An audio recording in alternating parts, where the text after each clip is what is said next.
주님께서 여러분과 함께 마테오가 전한 거룩한 복음의 끝입니다.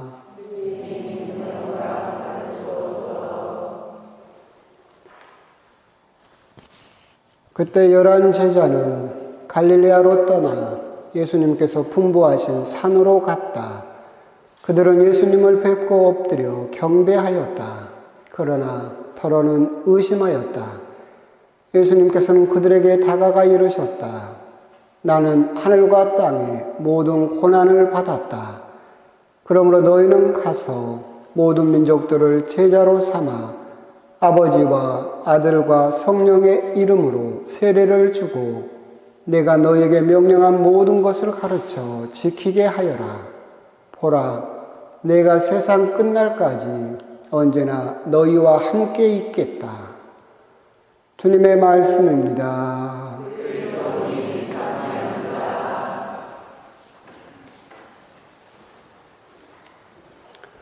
남예수님, 저녁들은 드셨습니까? 못 드셔도 뭐 어떻게 할 수는 없고 얼른 미사 끝나고 가서 또 저녁 드시기 바랍니다. 또 이번 주도 지난주와 같이 이렇게 앞쪽으로 쭉 앉으셨는데 누가 시켰어요? 막 누가 억지로 앞으로 가라가던가요? 그래도 아주 좋습니다. 앞에 계시니까. 이제 신학교 입학하면 이제 지금은 이제 없어졌는데 이제 사제서품을 대품이라고 부르거든요. 큰 품이라고 부르는데 옛날 학년별로 소품이 있었어요. 작은 품계가 있었거든요. 입학하면 수문품을 받아요. 수문품은 뭐냐면 성당 입구 열고 닫을 수 있는 권한을 가진 사람. 그리고 학년이 올라가면 점점 더 이렇게 제대 가까이 오죠. 그래서 나중에는 독서직을 받고 시중직을 받고 그 다음에 부제품을 받고 사제품을 받고 그러거든요. 그러니까 무슨 말이냐면 신학교도 입학하면 제대 멀리 있다가 점점 더 학년이 올라가고 아는 게 많아지고 조금 성덕이 높아질수록 제대 쪽으로 가까이 오게 돼 있다. 그러니까 여러분들은 억지로긴 하지만 조금 더 그래도 승진한 거죠. 쫙 있으면 수문품 정도 될 텐데 그래도 이쯤 오면 한 독서직 정도 될 것 같아요. 하여튼 제대 가까이 앉는 것이 은총을 받기에도 훨씬 더 좋은 일이다. 그렇게 또 생각을 하시면서 억지로 앞으로 와서 앉기는 하셨겠지만 그래도 은총의 자리다라고 그렇게 또 생각을 하시기 바랍니다.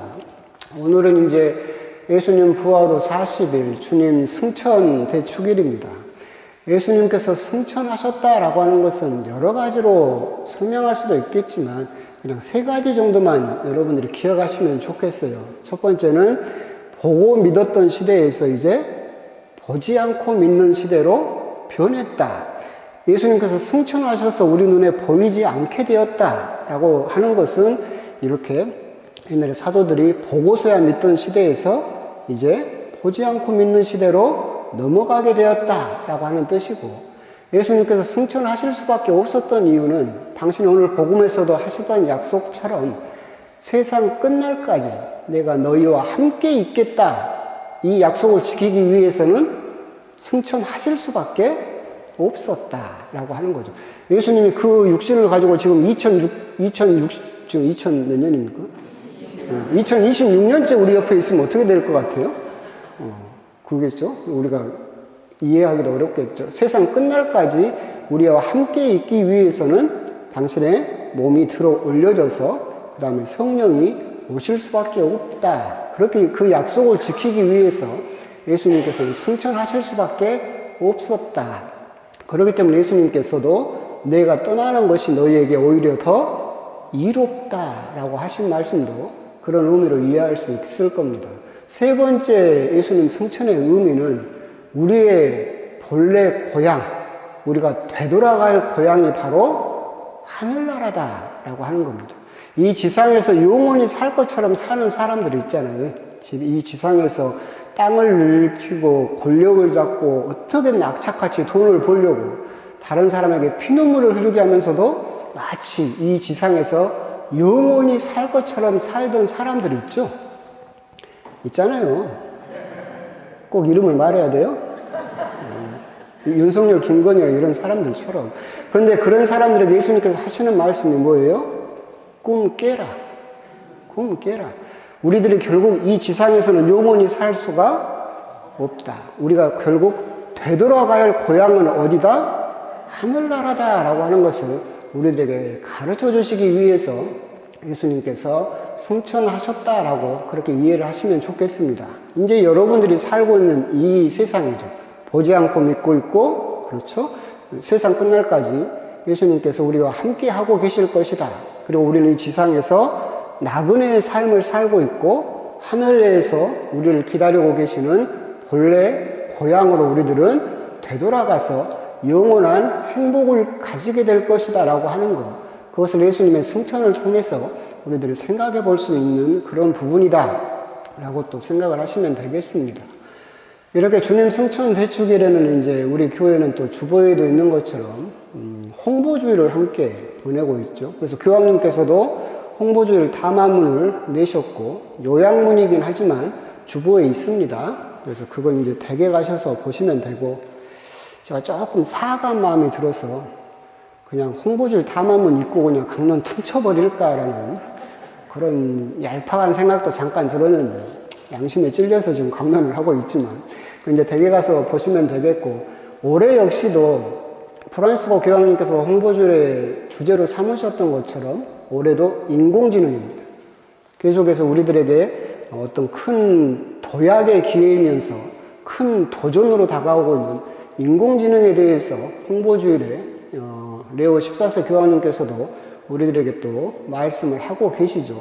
그 부분에 보시면 이제 책임과 협력과 교육이었던가요? 그렇게 새 기둥이 있어야만 인공지능을 우리들은 올바로 이해할 수 있다. 거기에 대해서 경각심을 갖도록 하고 계신데, 그거야 물론 그것을 만들어내고 이용하는 다른 사람들의 이야기일 수 있고, 우리들에게 이제 직접적으로 와닿는 말씀은 생각하는 것을 포기하지 말라 라고 하시는 말씀을 우리들은 그 홍보주일 담화문에서 좀 묵상을 해 보셨으면 좋겠습니다. 이 지상에서 자기 자신을 대상으로 해서 생각할 수 있는 존재는 오직 인간뿐입니다. 나를 상대로, 나를 묵상할 수, 너 왜 그렇게 사냐? 너 그렇게 살면 안 돼. 너 잘했어. 자기 자신을 사유의 대상으로 삼을 수 있는 사람은 인간밖에 없죠. 근데 우리들은 점점 이제 시대가 바뀌니까 이런 생각을 포기해버렸죠. 그죠? 스마트폰 나오니까 여러분들 뭐 포기했냐면, 남의 핸드폰 번호 이제 외울 수 있어요? 못 외워요. 그것도 스마트폰에다 다 저장해버렸죠. 그리고 뭐 중요한 정보 같은 것도 이제는 굳이 외우고 다닐 필요가 있어요? 핸드폰 꺼내서 검색하면 바로 답이 나와버리죠. 신기하잖아요. 여기 꽃이 피었는데 내가 뭔 꽃인지 모르겠어요. 스마트폰을 꺼내서 찰칵한 다음에 물어보면 핸드폰이 뭔 꽃입니다. 다 굳이 뭐 외우고 다닐 필요가 없죠. 그러다 보니까 우리들은 생각의 외주화, 우리 기억이나 생각을 밖에다 맡겨버렸어요. 굳이 내가 기억하려고 하지 않고 굳이 생각하려고 하지 않는다. 근데 이제 이게 유튜브가 나와버렸죠. 그죠? 그러니까 이제 어떻게 됐어요? 더 생각을 안 하고 이제는 뭐예요? 멍 때리고 꿈뻑꿈뻑 그것만 보고 있죠. 전 세계 사람들 중에서 우리나라 사람이 유튜브 제일 많이 본다고 그러잖아요. 특히나 60대 이상이 더 본대요. 젊은 사람보다. 그만큼 그렇게 우리들은 생각을 스스로 포기해버리는 그런 시대를 점점 살고 있고, 사실 이제 인공지능이 나오게 되면 더 생각할 필요가 없어졌죠. 교리가 됐든 뭐가 됐든 굳이 그걸 고민하고 외우고 이게 무슨 뜻일까 생각할 필요 없이 인공지능한테 물어보면 쫙 신학자처럼 답을 쫙 해주잖아요. 그러게 되다 보면 우리 스스로 자기 자신을 사유의 대상으로 놓고 생각하는 그 능력까지도 포기해버릴 수 있다.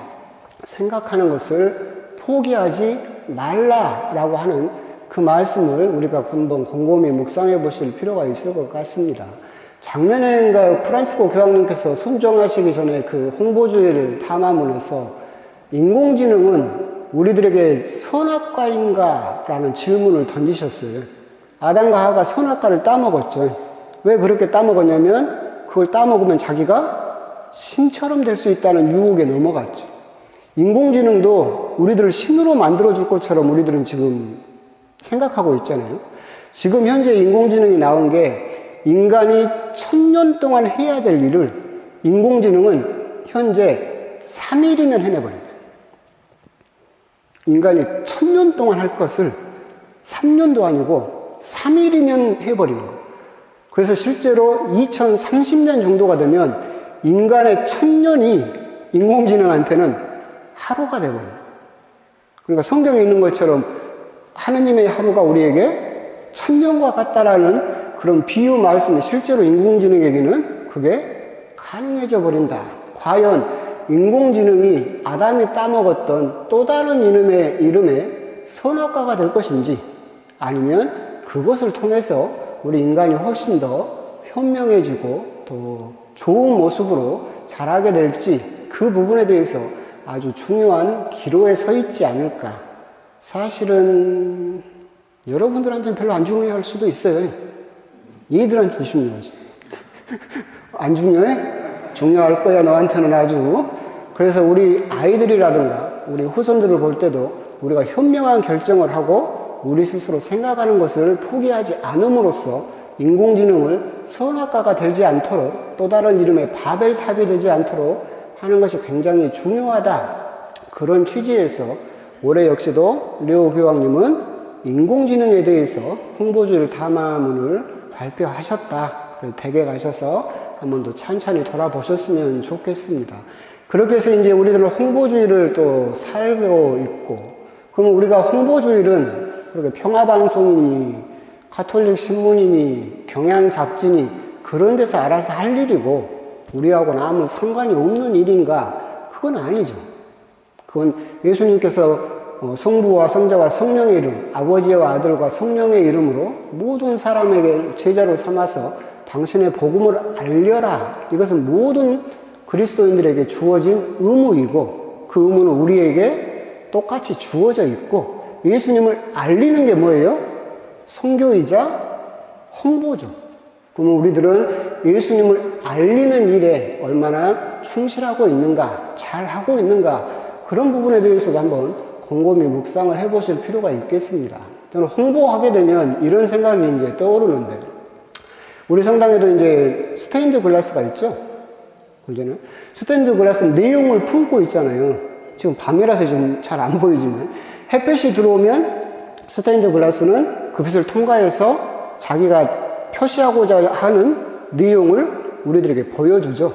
우리들은 주로 순교자로 이렇게 스테인드 글라스가 되어 있는데, 다른 성당 같은 데 가면 성경 내용으로 쭉 그렇게 되어 있는 경우가 많이 있습니다. 그리스도인이라고 한다면 결국 우리들은 스테인드 글라스 같은 존재죠. 하나님의 빛을 받으면 그걸 여러분들은 주변 사람들에게 뭘로 비춰줘야 돼요? 성경의 내용이나 저런 순교자의 모습으로 보여줘야 되죠. 하나님을 믿지 않는 사람들은 맑은 유리창이죠. 햇빛이 들어오면 어떻게 돼요? 그대로 통과해버리죠. 아무 의미도 없고 어떤 내용도 비춰주질 못하죠. 근데 여러분들에게 주어진 몫은 뭐예요? 하나님의 은총을 받으면 여러분 주변 사람들에게 그 빛을 그대로 통과하는 것이 아니라 그 빛을 뭘로 바꿔야 돼요? 성경의 말씀이나 예수님의 모습이나 순교자의 모습으로 주변 사람들에게 보여줘야 된다.